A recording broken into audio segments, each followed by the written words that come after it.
Welcome to Swiss Army Sages. Morning, everyone. Today we're going to be, we're right next to the Christmas season. Christmas is right around the corner. Holiday season, yeah. We just had Thanksgiving not too long ago. And right. Before that, Halloween. And as you know, here at Swiss Army Sages, we're about taking a look at our outlook in life and our perspective in life and trying to figure out if we have a healthy perspective that's going to allow us to enjoy life and meet our goals. Maybe navigate some of the things that we accept but we're uncomfortable with about this holiday season. Yeah, I think it was about a year ago that I saw something on, maybe it was more than a year ago. It was on, I think it was on Facebook when I still had Facebook. And they were asking, or they were doing a survey, what is your most favorite and least favorite holiday? But it was like, the way they asked it was your most hated holiday. Oh. Instead of saying, what's your favorite? They were saying, what holiday do you hate the most? And then they had all the holidays and you picked one. Yeah, because you know what? I'll bet that makes the poll different than if they had us said, what's your most favorite and least favorite? Yeah. Mm-hmm. Guess what the answer was? I was surprised. Was it Christmas on both sides? I can't remember the most favorite, but I'm positive that the most hated holiday was Christmas. Wow. Yeah. The second most hated holiday, Halloween? Thanksgiving. Oh. Yeah. Halloween, I can't remember where that one was. I think that might be on the positive side, right? I would think so. I mean, you know, here in the States, we're a very multicultural nation. And especially working in healthcare, you have a lot of people from other countries that specifically come to the United States because healthcare pays their employees. Probably one of the highest places you can get paid as a healthcare employee is in the United States. So we have, I have coworkers that absolutely hate Halloween. You know, it's funny that you say that because also, if you want to come over on a working visa, mm-hmm. What are your best chances of getting sponsored by a company, tech and healthcare? Right. So most of the people mm-hmm. that are coming over here and being able to come over here with a working visa, which is only a matter of time before they're going to get citizenship. Right. Are coming over as either tech or healthcare. You know what the hardest is, I think? Customer service? I don't know. Maybe not. Oh, yeah. Like, Walmart's like, we just can't get it. No one wants to work here anymore. Start bringing them over. Start sponsoring them. Right. Well, childcare, man. We have a friend that's having trouble with that, trying to get a sponsorship. For healthcare, yeah. Yeah.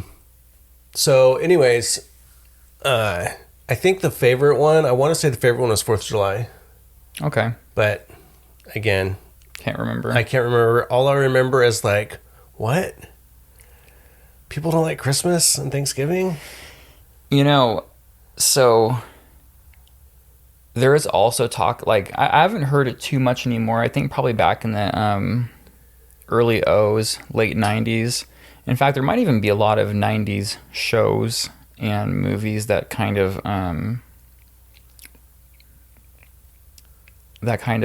take time to note that for some people the holiday season is the worst time of the year for them. It's the worst time of the year, and I'm kind of made a joke out of it, and I hope that no one finds this offensive, that you shouldn't. I mean, for humor at its best takes the difficult things in life and makes them more digestible, because allows you to talk about them. So, like, what do you think about when you hear about, holiday suicide? Like, what comes to mind? I think that, this is just a guess, I think that a lot of personal trauma is family related. See, when I think about it, I think about hot chocolate, eggnog, and apple cider all mixed together. You know, that's the joke. That'll make you commit suicide? No, it's like when you go to the, you know, McDonald's and you get the suicide, it's all the sodas mixed together. Yeah, it's so interesting. Like, but it's a thing. Yeah. It is a thing. It absolutely is a thing, you know? Oh. So. Okay, I get it. Like that kind of suicide. No. That's the joke, but holiday suicide is a real thing. So holiday suicide is a real thing, but we can talk about it in a lighter manner by relating starting it with a joke. Yeah. I took the kids to a restaurant. We went as a family to the restaurant a couple days ago, and for the first time I let them get their own sodas. And I was just like, I wonder how long till they figure it out. They can just yeah. They don't know yet. Oh, they will. They don't know the fun of suicides. They will. But seriously, suicide isn't fun. If we're really talking about suicide, I mean, that was a joke. I have my own thoughts on it, but interestingly, the only time I have ever heard anyone speak about it in a manner that is similar to my own thoughts was an Army captain that was doing the suicide brief.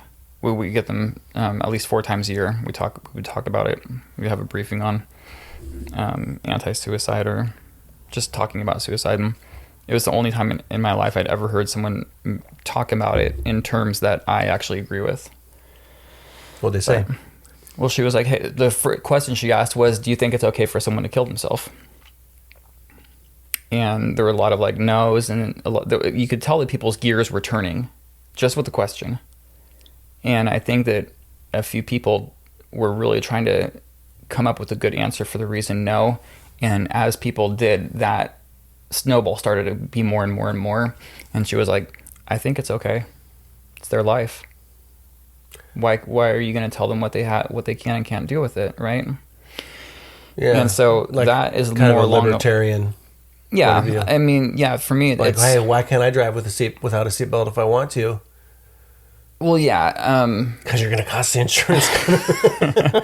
Yeah, but I mean, and it's not that cold. I actually have I've thought about this a lot and have a lot of reasoning behind it, but yeah. We should do a full episode on just that. Yeah. Because you can really bring out some points of view that most people don't think about. Right.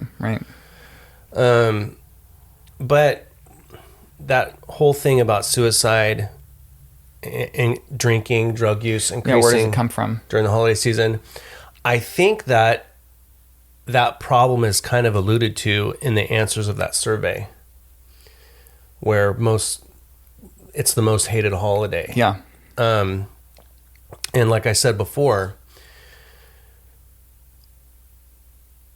it's a dysfunctioning family, a tremendously dysfunctional family. So let's say that when you look back at the most terrible things that have happened to you, the worst parts of your life, the most pain and the most suffering that you've ever had, it was all given to you by people in your family, or the majority of it. That's hard for us because we didn't grow up in that type of family.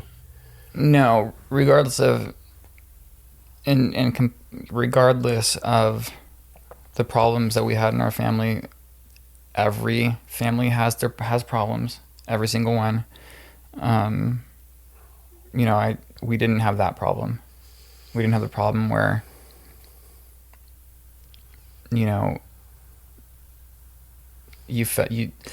maybe you might not feel welcomed or loved by a family member, but in aggregate, there was a sense of togetherness. An overwhelming sense of togetherness, regardless of who you were at odds with specifically in the family. Yeah. A lot of work in psychology is trying to get people to face their traumas in a safe environment. There's some traumas that people experience that are so vicious, their mind actually shuts it out, so they can't remember. And when it shuts them out, it shuts out a part of them. They lose part of their self. But then there's some that it only causes an extreme amount of pain when it's brought up to the conscious, so you choose not to think about it. If you start to think about it, you think you've learned to think about something else. Yeah. So in this podcast, we're going to be talking about a lot of the stereotypical obligations that society puts upon us throughout the holidays. And I think since we're already on the topic, it's good to start with the biggest one, which is the time of the year where you go and sit down at the table and open presents with people that you may despise. You're obligated to because they're your family. That's one. Like it's not like a what's the reason.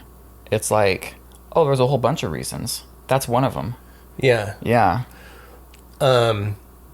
So we're gonna put this on a spectrum, like I always like to do, because I hate extremes, but I like extremes too to show the contrast. Yeah. But one extreme is with the family members is unfortunately family abuse, whether it be physical abuse, sexual abuse, emotional abuse, for the large part is something that stays in the family. There's a lot of people that have been molested, a lot of people that have been beat, and it's never came out into the open. They never told the neighbors. They never told anyone. Right. But they know, right? The person who is abused knows, and the abuser probably does the thing what you're talking about, where when they think about it, they choose not to. So the abused is actually more aware of the abuse than the abuser. But I would say that doesn't save the abuser. The abuser is the perpetrator. The abuser is the person that is the bad guy or the predator. Just because they're not thinking about it, or they choose not to think about the travesty of their actions, does not make them any. And you'll even find sometimes, usually in those situations where a person just chooses not to think about it and they're confronted with it, they'll take the position that they're actually the victim, and it's just gross. So let's say that you were molested as a child by your uncle. Okay. Uncle Chester. Okay. We gotta right. I'm trying to follow your lead where we're able to talk about it without like right. I mean, the last thing I want is for this episode to actually trigger someone who's not ready to deal with. No, I get it. Right? I get it. Yeah. And you don't think about that because when you think about that, you want to kill yourself. You don't feel human anymore. Mm-hmm. So you don't, but you still have to see him on Thanksgiving and Christmas. And that stimulus to bring up all that trauma and all that pain is right there in your face. I bet there's people that all year long, they're dreading it. That's the one side. That's the extreme. Right. Then there's the one where it could be your parent, it could be a brother, a cousin, it could be your whole family that just treated you like shit.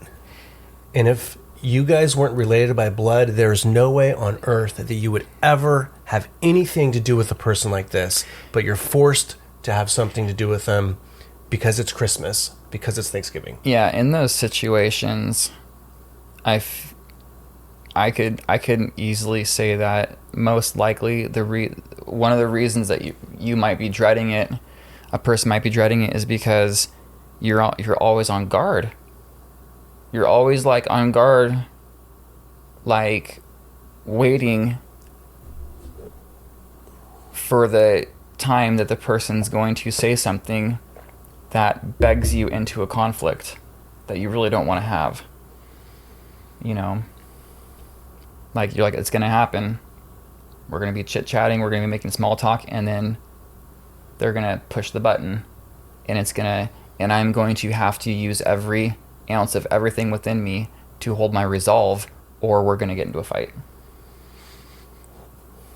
Do you think that there's people that have this belief that are like,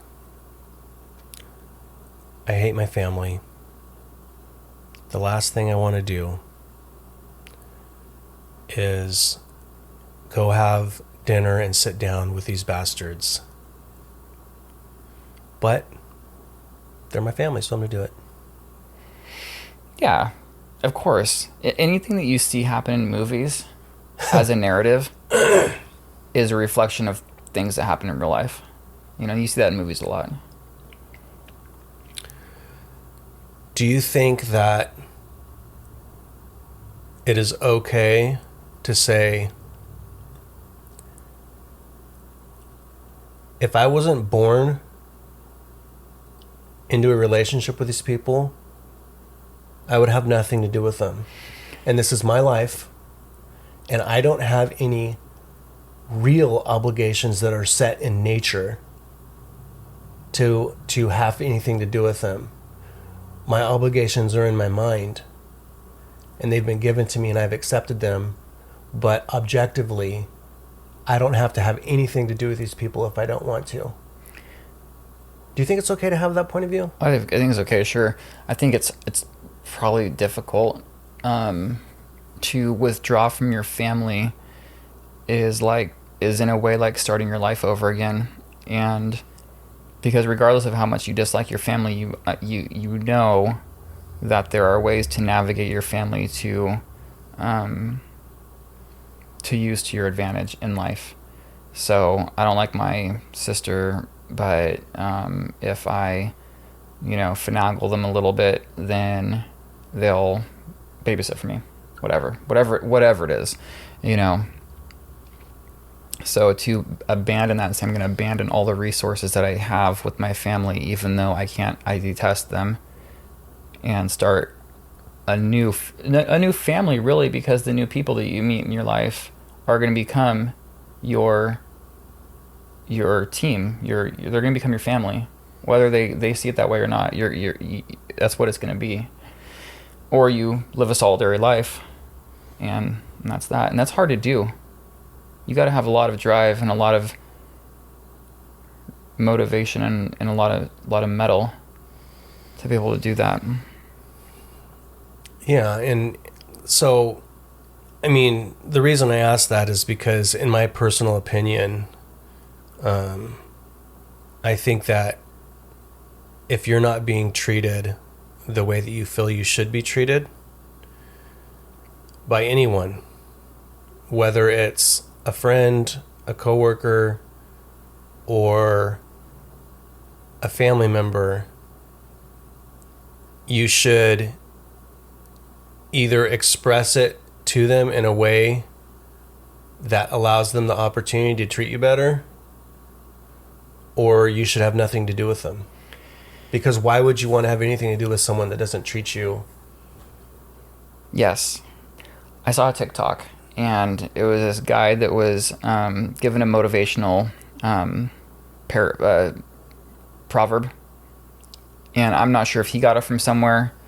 I'll try to say it the way he said it. I'm not going to get it completely right, but I know the gist of it. He was mentioning, the reason you are sad, the reason you are depressed or feeling discouraged is because you are concerned for the well-being of people who are not concerned with your well-being. You care, you spend energy, and you care for people who are careless when it comes to you. Let those people go. I was like, man, he's right. He's absolutely right.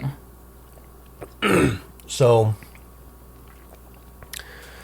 there's some things that I believe contribute to having a serious problem with family members, but still sticking in a relationship with them. And usually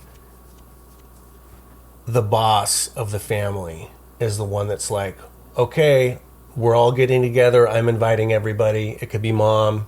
Usually it's mom. The oldest mom of the family is, we're all going to get together. We're all going to have Christmas dinner. We're all going to do this. And you're afraid to say, no, I'm not. Right? But it doesn't matter who it is or how it comes. Everything comes together. So I like to always go back to the roots. And we know how important acceptance is. We know that, at least in children, and then, you know, in junior high with your peers, high school with your peers, early adulthood with your friend group, it begins with your parents, the desire to be accepted by your parents. And in my own life, my daughter is the most upset when we're angry with her. When we're angry with her, she will cry sorrowful tears. Please don't be mad at me. Please don't be mad at me. Like, the idea of us being angry with her is traumatizing to a certain degree. She's probably, you know, maybe doing a little bit of manipulation too. Right. But this idea of acceptance, it's formed, like we talk about in a lot of cases, before abstract concepts are. We seek approval from our parents. And I believe that desire for approval becomes an ingrained part of our belief system without us actually setting it out on a table and looking at it and looking at why it is. I would disagree with that, like, just on the way that I see things, but I don't know if it's true or not. That you're saying that it's there, it's present before the development of abstract thought. I would want to actually research that. Okay. And see more about that, because like some child psychology, because I would imagine that the desire for approval, well, the demand for approval, or like the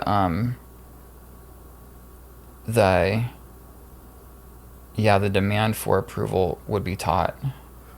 Well, let me give you an example.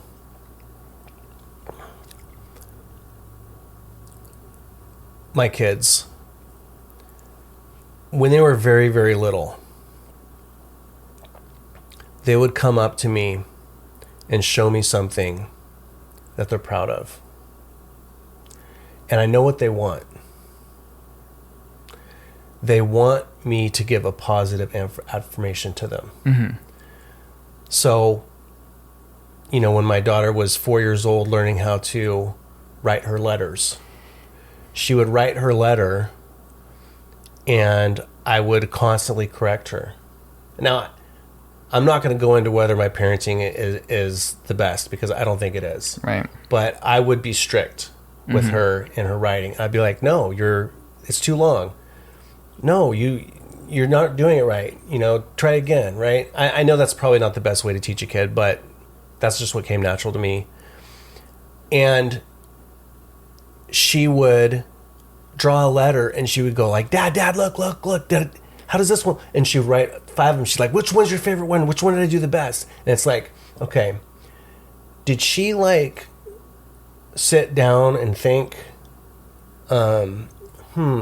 it's important for my dad to like my letters because if my dad likes my letters, then that means I'm doing good and I'm going to grow up and have more, opportunities.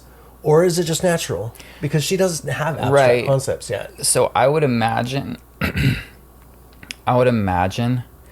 that there's something that underlies approval in that situation, and that is like check my work. Is this correct? Is it not correct? And you can illustrate, like if your child is bringing like a letter to you, and you can tell what the letter is, simply saying, I can see that you drew an A. I can see that you drew a B. And leave it at that. I imagine that at its very foundation, I would imagine that that's what they're looking for. Anything that comes after that, I would say is taught. Well, yeah, I believe that it is taught. I believe that our desire for acceptance is taught. And I think that it's not, for the child, it's not on the curriculum. They don't know they're being taught. But because children usually just act impulsively from what's coming out of them, from who they are. Mm-hmm. And they either get a positive reaction to it or they get a negative reaction to them being themselves. Right. And they enjoy the positive reaction and they don't like the negative reaction. And I think that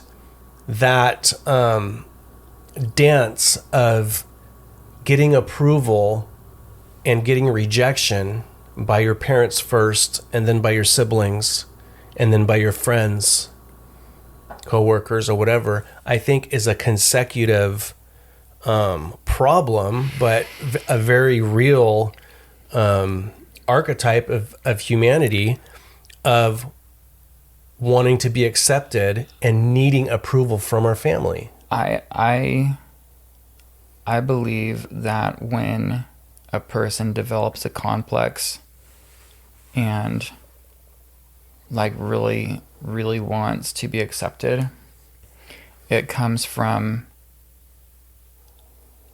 more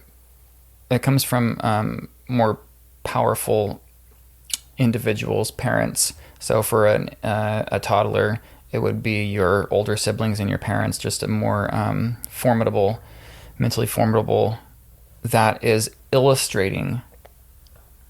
deliberately illustrating a negative connotation to not being accepted.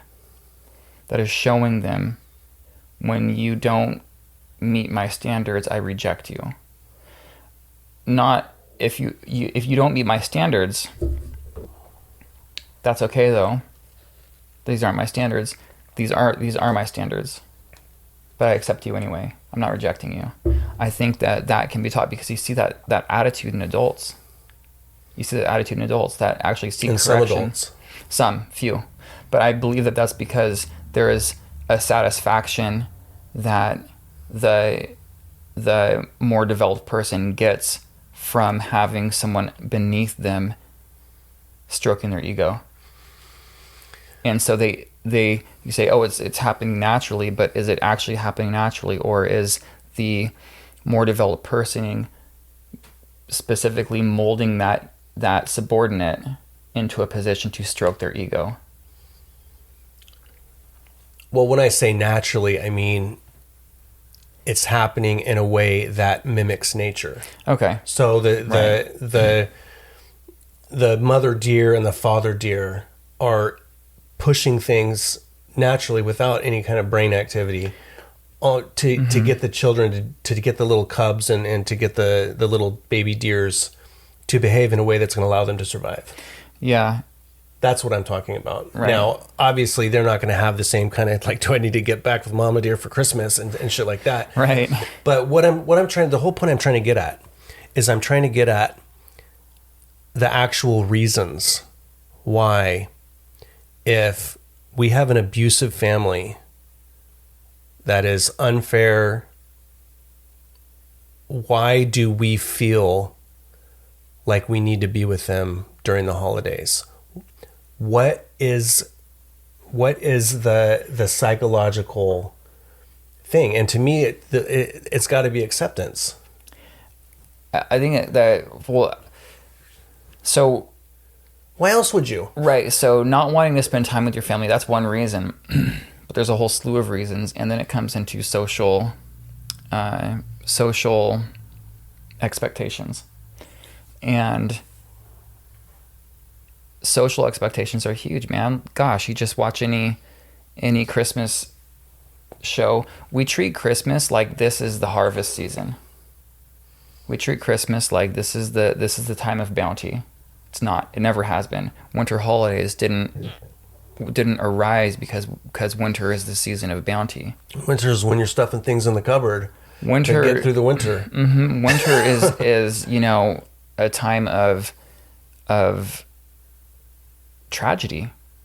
It's a time of small margins for error, and so these winter holidays come to take a respite from the burden of all the dangers that winter brings.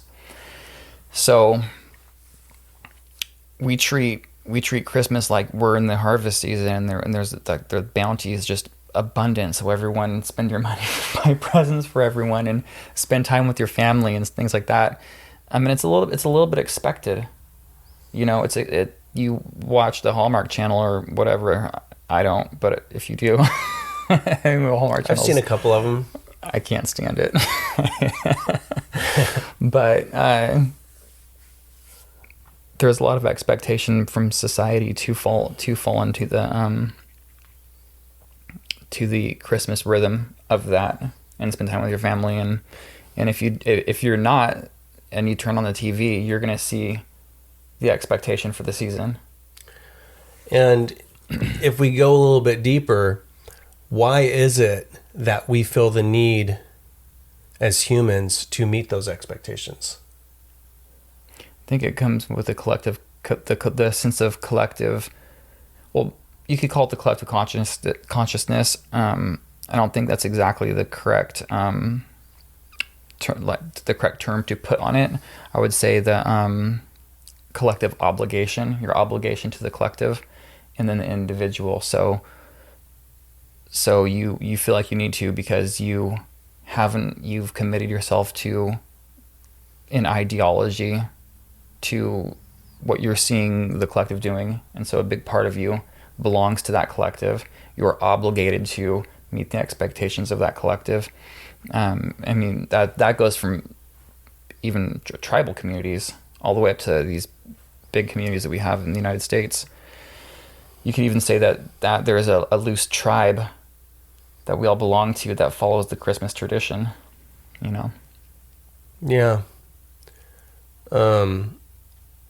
So I guess the most important thing in this small part of what we're talking about is that I think it's important for us to kind of see the struggle. A lot of the time you'll hear me talk about how we're not just one, we're many. Yeah. And in cases like this, it really is prevalent. There's one side of you that doesn't want to see your family. And there's another side of you convincing you that you need to. And what that is that's a divided, I guess, energetic construct within you is the best way to describe it for me, or the way that I can describe it. But I think it's important. Now, what we're trying to do is we're trying to say, well, why does this side want this? And why does this side want this? and this side wants this. I gave, the idea of acceptance. We talked about expectations, Well, yeah. collective consciousness. But then there's this side that doesn't want it.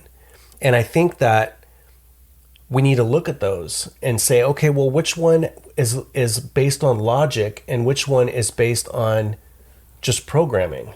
Well, okay, so first of all, like I was mentioning, we treat the winter season as if it's the harvest season, and it's a time of bounty and plenty, and it's not. It never has been. And in the core of who we are through our evolution, there is something in us that tells us that the winter is a time of small margin for error. And so if you're, you have the side that says you should be treating the holiday season this way, and we're going to show you on TV and through media what that looks like, how your holiday should be. If there are people that don't have a functional family or that don't like their family and have decided they're not going to spend time with their family, and then so all of the dark parts of the winter season are strong in their heart. They're not able to take the respite that we've turned into a whole season and take that energy and put it in their heart, because they are clinging on to the survival parts of human, which are usually pretty dark. And then they watch TV, they watch a Christmas movie, or they watch the Hallmark Channel, and they can see the comparison of what society is doing and the position they are in. That creates a lot of resentment. I would imagine it would create a lot of resentment. It could create a lot of feelings of defeat, despair. Just seeing what people are enjoying while you aren't. You mentioned that there was a small margin of error in the winter times, and I thought while you were saying that, that was probably a time of the year where in order to survive, the family had to get together. Likely. Do you think that natural or evolutionary step in humanity to get together in the past and kind of hunker down as a family plays into why we get together? I do. Or why we try to get together, or there's certain people that try to get the family together? I don't know that. I did a little bit of research on the evolution or the origins of winter holidays before this podcast, and after I did my research, I'm convinced that this is actually Santa's holiday. Absolutely, Christmas is Santa's holiday. It evolved into celebrating Christ's birth today, instead of the time of year he was more likely born. But that came as an evolution after the spirit of Santa. It did, absolutely. So it's like when you look at the Christmas spirit, and the guy that was doing I would say the most accurate historian that I watched was like, one of the questions that was asked of him is, do you think we should even be asking the question, who is Santa? Well, as adults, we know Santa doesn't exist. And he's like, Santa exists. And I thought that when I was about 17 or 18. It was the question, do you believe in Santa, as a joke? And I'm like, you know what? I think I do actually believe in Santa, because Santa, whether Santa is actually a person who lives in the North Pole, I highly doubt it. I can't prove that that's not the case. But it's more likely to me that he exists, and this is how I didn't think of this representation. I was just thinking the spirit of Christmas, but his representation, the United States exists, and it's represented by the flag. The flag represents the United States.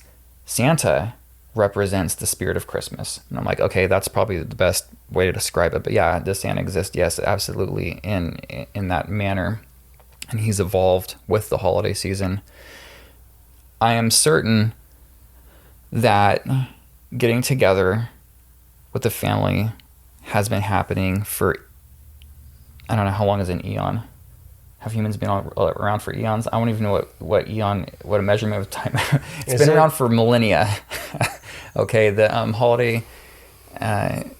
holiday traditions have been around for millennia and evolved probably from getting together with family and taking a feast as respite from the burden of what you're dealing with during that season. And then that evolves into Christmas, you know. That's what I would think. Yeah.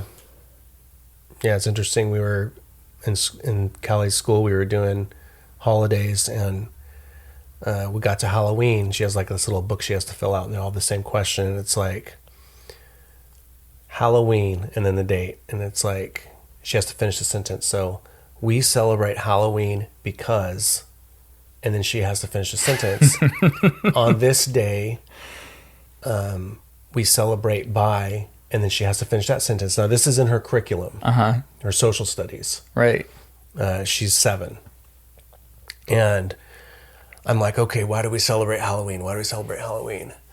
Okay, we celebrate Halloween because it's fun to dress up and pass out candy, right?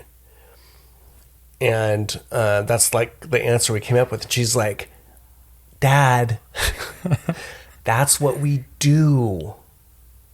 But why do we do that? And I was like, it's cool. Well, you know what her answer ended up being? We celebrate Halloween because the Celts celebrated Samhain. The Pope changed the day after to All Saints Even Day. And the day before All Saints Even Day was All Hallows Eve, or All Holy Even. And then it got changed to Halloween because he couldn't get rid of the Celts. He couldn't get rid of the Celts tradition. So we still dress up as monsters.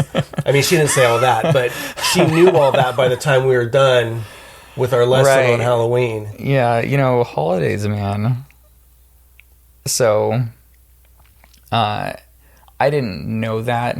I thought that All Hallows Eve was before the Celtic tradition, but I guess it wasn't. So it was really funny. When I was in nursing school, one of our teachers was very against Halloween, and how did the story? It was really funny.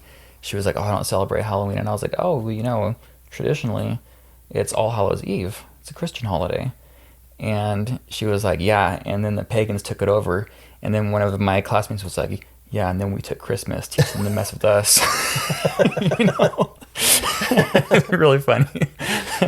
Yeah, it is funny. And I think that maybe after near the end of the podcast, we'll talk about all the positives.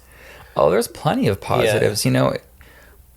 You really have to take it on yourself, because not everyone can enjoy all the things that are out there, and there's this expectation that we're going to fill our holiday season with everything that can be celebrated in the holiday season, but not everyone can do that.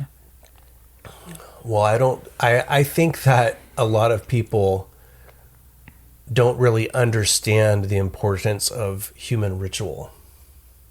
You're probably right. There is something very romantic and beautiful and light and heartwarming about expressing a ritual of endearment. That's some advice I could probably use this time in my life. And we'll get more into that. But I think that, just to wrap up, the elephant in the room for a lot of people is, number one, you're the authority. You Absolutely.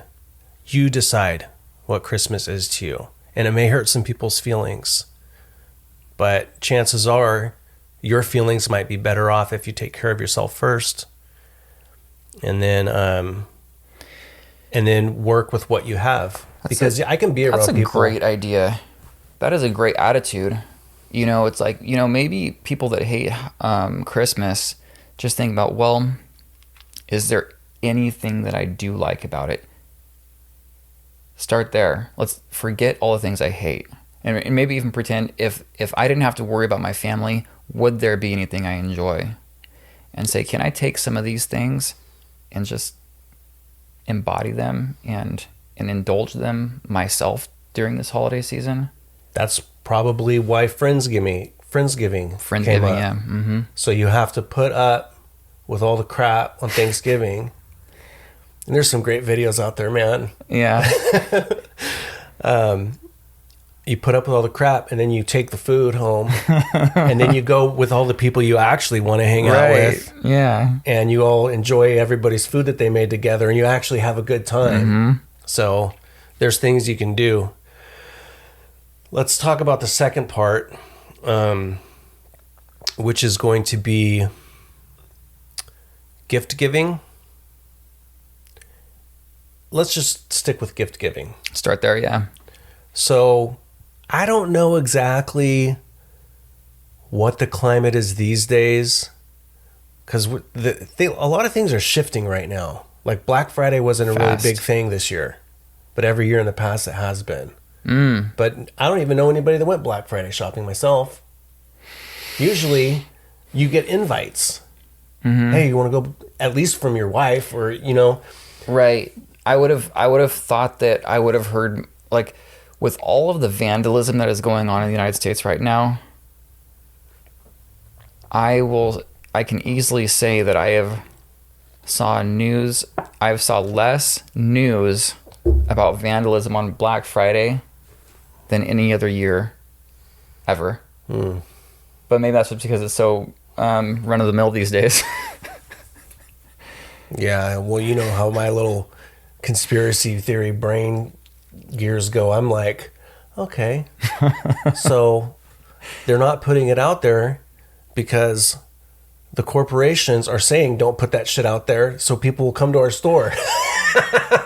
Maybe I did see one video where someone was going Black Friday shopping and they had all the deals, and then they were like, "Oh, look at this deal," and they pulled it back. And behind the deal was the same price as the regular price before Black Friday. So there really were no deals. Yeah, and it's kind of weird. Like, I'd say like 10 years ago, Christmas season is the time where you're going to rack up like a couple $1,000s worth of debt buying presents for everyone. Now, within that time, this gift exchange idea has become quite popular in family circles, where, like in our family, the kids get a gift. Christmas is for the kids. Presents are for the kids. The kids get the gift from everybody. So you got to buy presents for all your nieces and nephews, and then maybe for your spouse, right? But everybody else, they can participate in the gift exchange if they want $20 max. That's gained a lot of popularity because a lot of people are doing it now. Mm-hmm. But it still doesn't, I guess, justify the obligation that we feel buying gifts for people on Christmas. Do you feel that? Have you ever felt that?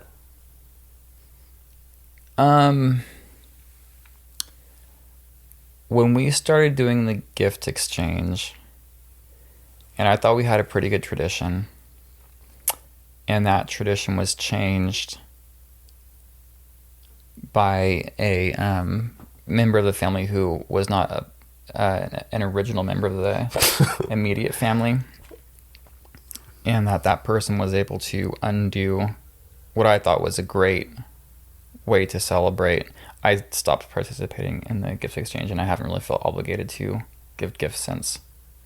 When I decided to withdraw from that, I mean, there might have been a couple of years where I kind of felt the oh, you're not going to do it, and I felt that obligation kind of being from other people. Okay. So it went from picking someone's name right? Picking someone's name, saying something endearing about them, and giving them a gift, a thoughtful gift for the person.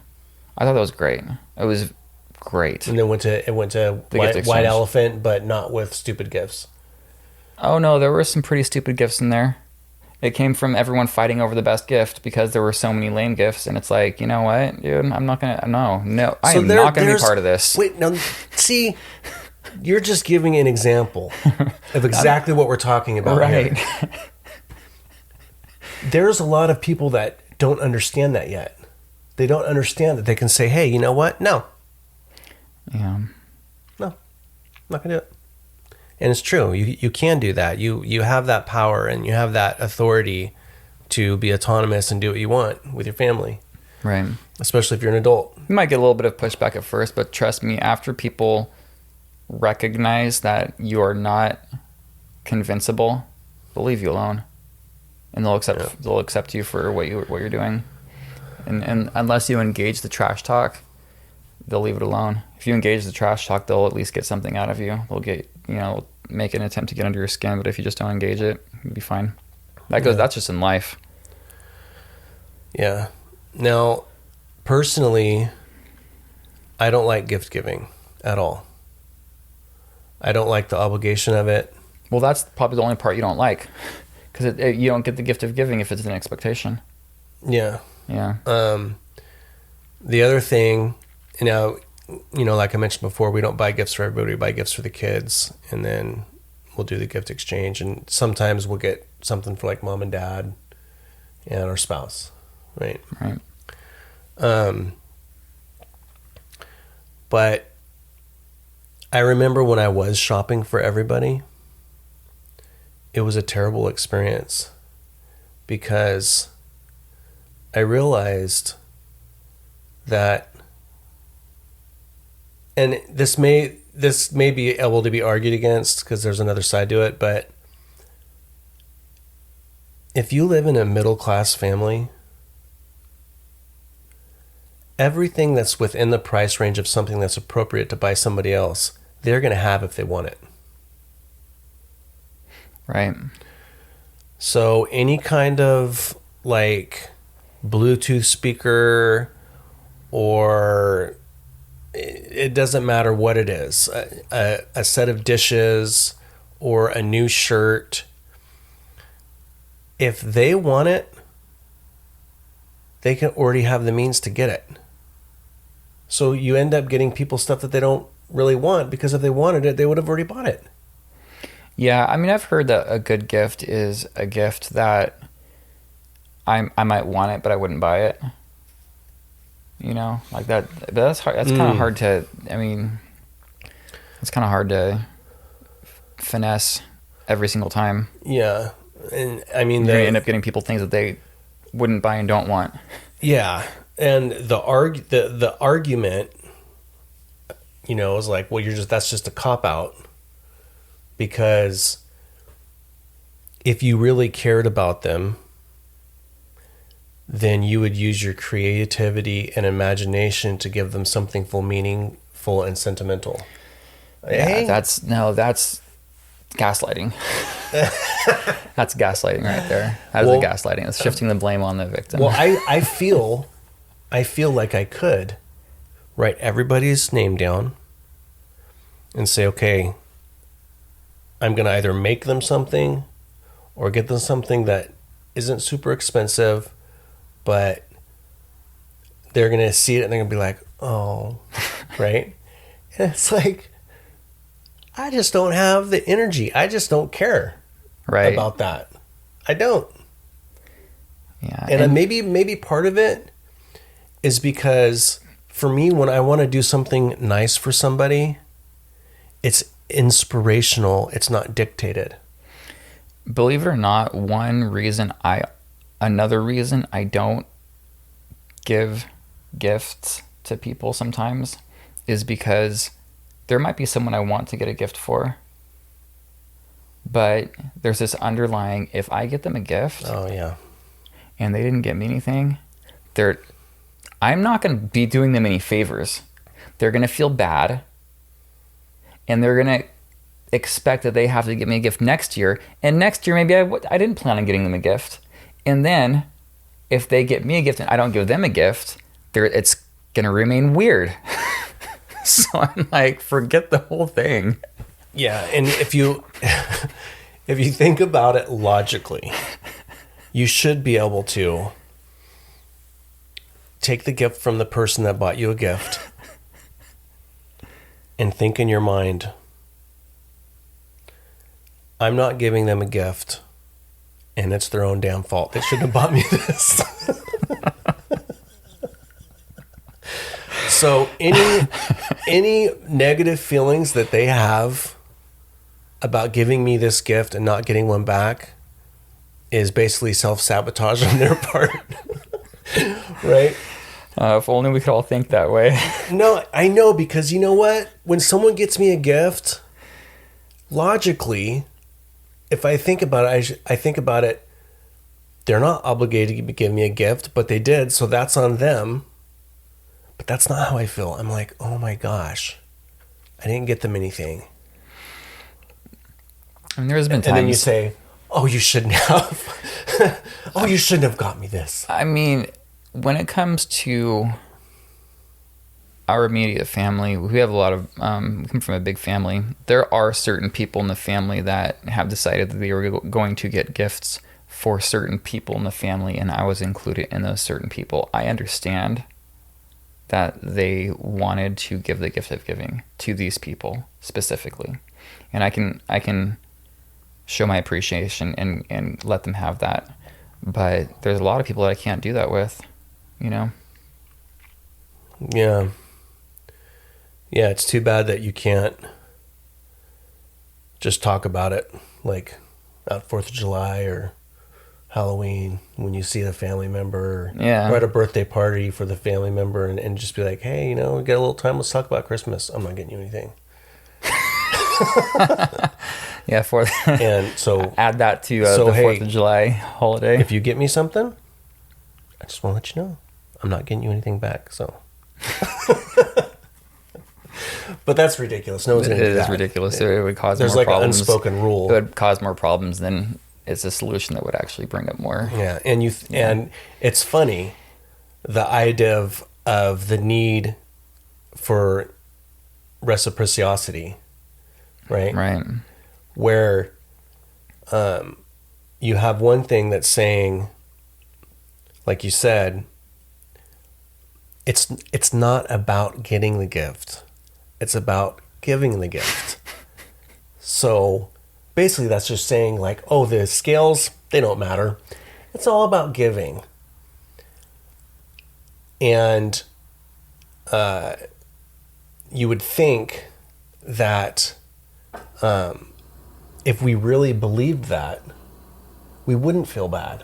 It makes me feel like relationships are viewed a lot differently than they have been in the past. I don't know this from experience because I didn't live in the 1800s. I didn't live in the 1600s. I didn't live any time before, 1981. But it makes me feel like the underlying nature of relationships and how we see them has changed. Because when you think about, okay, maybe this was a time, likely was a time where the family got together and shared resources and hunkered down and survived the winter, right? And took a day to indulge a little bit, to have respite from all the strife, right? And there may have been family members during that time that weren't able to give as much as other family members, but because the relationships weren't seen as unstable. Even solid relationships can have an underlying hint of instability, meaning I have a solid relationship with this person, but I may not have a solid relationship with this person in 10 years. If your close friends were expected to be your close friends, and your close family members were expected to be your close family members through their life, you would expect that there may be times when you aren't able to give as much and they are going to be giving more. And that's an underlying, expectation of every relationship you are in. then the idea of reciprocity, immediate reciprocity, isn't as important, because you're not thinking, is this relationship going to expire in 10 years? Is there going to be equal reciprocity within the lifetime of this relationship? And if you don't know that, then reciprocity becomes far more important. I hate that word. I mean, I don't use it very often, but you brought it up, and it's a great word to describe what's happening, you know? I don't even think I say it right, but No, it is. You're using it. That's the correct way to use it. I think it's used in a negative connotation more than a positive connotation, but it's a neutral word, truthfully. I think that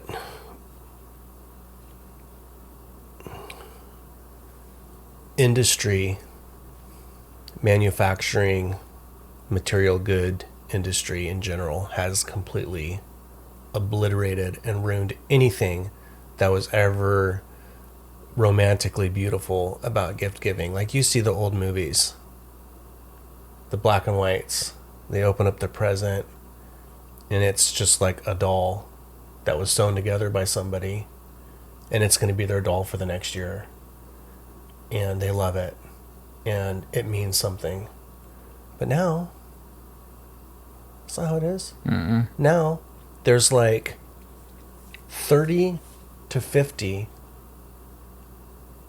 presents under the tree, and they just get ripped through and tossed and ripped through and tossed until they get to the big one. And then once they get to the big one, they scream, you know, with this like, yeah, you know, and it's not how it used to be. It's changed fast.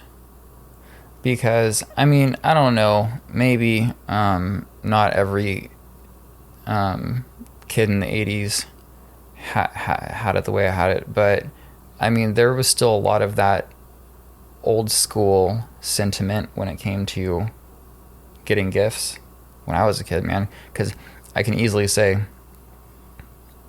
I don't remember how old I was. It just happened gradually, probably in my teen years, late teen years, maybe even the first time I got a job when I was 16. I got my first job when I was 16. That I got something that like a toy, an object made for pleasure, other than my birthday or Christmas. Oh yeah. Like, most likely, I did not receive any kind of entertainment toy until I got my first job when I was 16. Yeah. It was Christmas and my birthday, and that's it. Yeah, everybody was raised differently, you know. But what you're mentioning, well, yeah, everyone's. But it was like that for me too. We didn't get gifts until I was like 8. We on Christmas we'd get a gift from our grandparents. That was it. You get a shirt or a pair of pants from your grandparents, and then from mom's parents we get a shirt or a pair of pants. Yeah, and then we get a toy from dad's parents. Yeah. So we would get one toy, and so we were basically still in that old tradition of Christmas is important because that's when you're going to get your toy for the next year. Right. So it's a little bit more tricky. See, because when I think about spending time with family members that are crappy compared to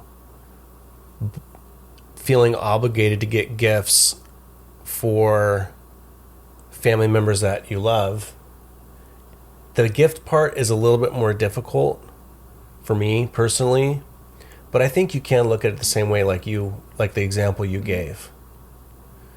This is what it is. If it's something I want to do, I'm going to do it. If it's something I don't want to do, I'm not going to do it. And it's not going to be based on an obligation coming from outside of the family. Oh, Mike is not participating in the gift exchange this year. Did you hear? Right? Yeah, I'm sure that happened at first, but it's so common now. It's so normal. Why would you mention that? Yeah. Yeah, obviously I'm not going to, you know? Yeah, so I think maybe taking the same approach on it. If there were no obligations put upon you, and this was all coming from yourself, the idea of buying things for other people, what would you do? Yeah. If there were no expectations and no obligations, and you're like, I love shopping for people and getting people. I start the day, I shop all year long. I'm just looking for stuff, right? If that brings you joy, great. If it doesn't, Yeah. don't do it. It is tricky because I'm sure there are people that would like to be the person that gets all the cool gifts, but there's another family member who has the means to be able to do that, and they get the recognition for it. And so if it's not you, but you want it to be you, there comes in the tricky part again. Yeah. Where it's like, how do you navigate that? So I want to talk about the positive part of the holidays. Now, obviously, if you have a loving, a loving family and good family relationships, then the times that are an excuse to get together are always good times. Because they're good relationships. Right. So that's a given. But we talked a little bit about how there's a lot of ritual involved in Christmas and Thanksgiving, and you'll see a lot of that ritual as the positive side of the Hallmark movies. They're trying to encapsulate that warmness, the Christmas spirit, right? But I'm not really big on that because I feel that it's so fabricated in society that it's hard for me to actually enjoy it. So I'm not like putting up the Christmas lights. I usually don't put up my tree till like a week before Christmas. I'm just Mr. Bah Humbug, right? But it's not like I'm actually, it's more of like, right?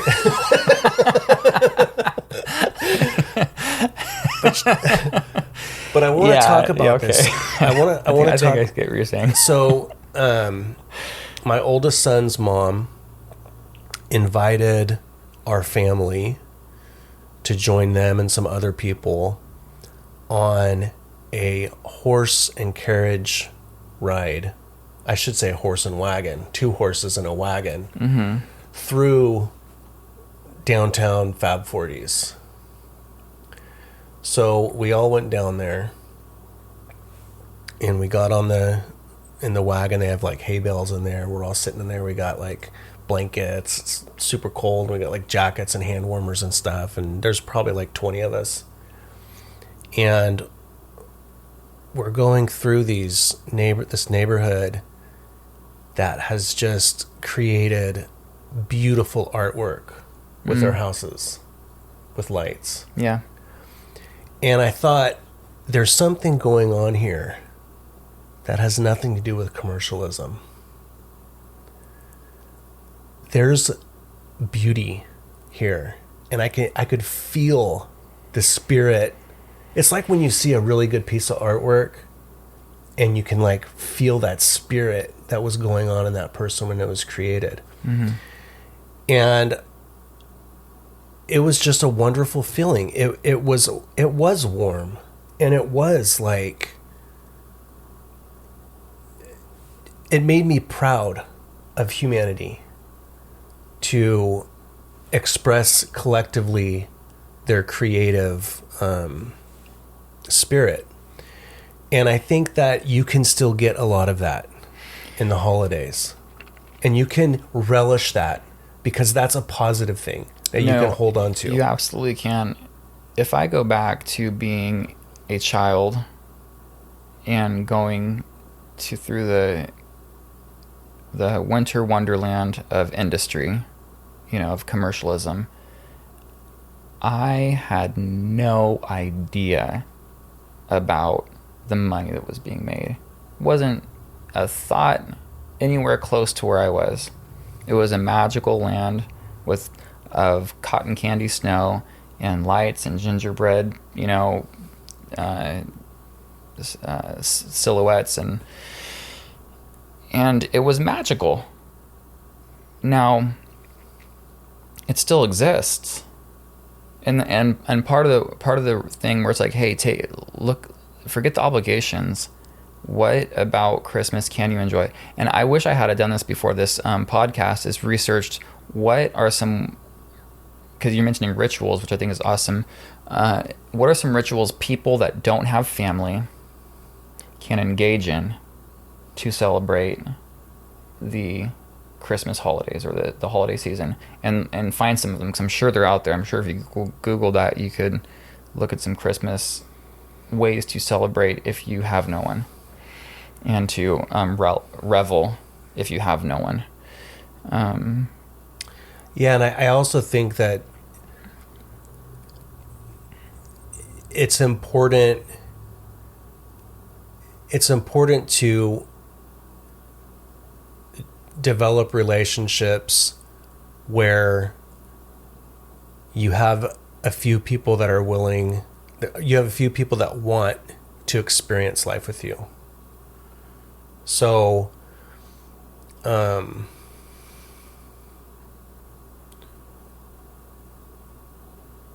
let's just talk about this and see where it goes. Let's say that